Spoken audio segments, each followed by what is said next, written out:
The movie starts in 1961, during a time of political chaos in Congo. The country has recently gained independence from Belgium, but tensions are high after the assassination of a leader named Patrice Lumumba. As the situation worsens, the United Nations steps in to stabilize the region. We are introduced to Commandant Pat Quinlan, an Irish officer tasked with leading 150 soldiers on a peacekeeping mission in Congo. These soldiers, although well-trained, have never experienced combat before. They are sent to a small mining town called Jadotville to maintain peace. Upon arriving in Jadotville, the Irish soldiers quickly set up their camp. They dig trenches, stack sandbags, and prepare for any trouble. The town appears quiet, but the soldiers' presence is not welcomed by everyone. A Belgian mining company operating in the area and local mercenaries view the United Nations as a threat to their interests. Pat Quinlan notices the growing tension and reports it to the UN headquarters. However, his warnings are ignored, leaving the Irish soldiers on their own. Soon, the situation takes a turn for the worse. Mercenaries and local militia, backed by powerful interests, plan to attack the Irish base to drive them out. The attack begins unexpectedly.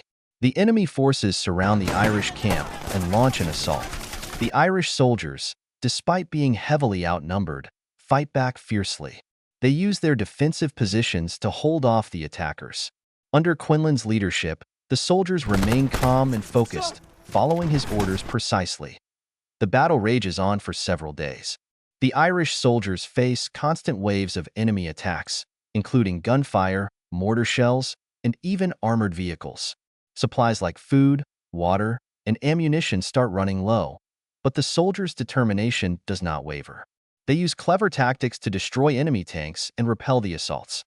Meanwhile, at the UN headquarters, the leadership is aware of the crisis but fails to provide support due to political complications.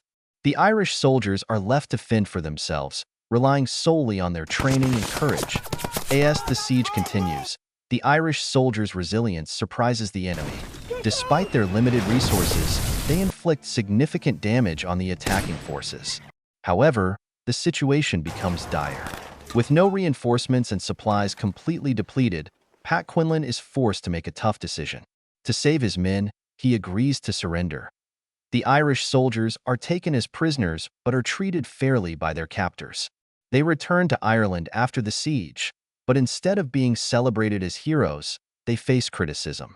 Many misunderstand their surrender, viewing it as a failure. It takes decades for their bravery to be acknowledged.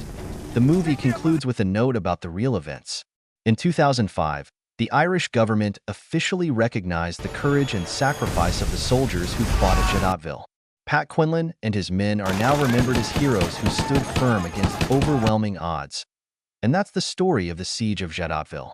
What do you think about this incredible tale of bravery and resilience?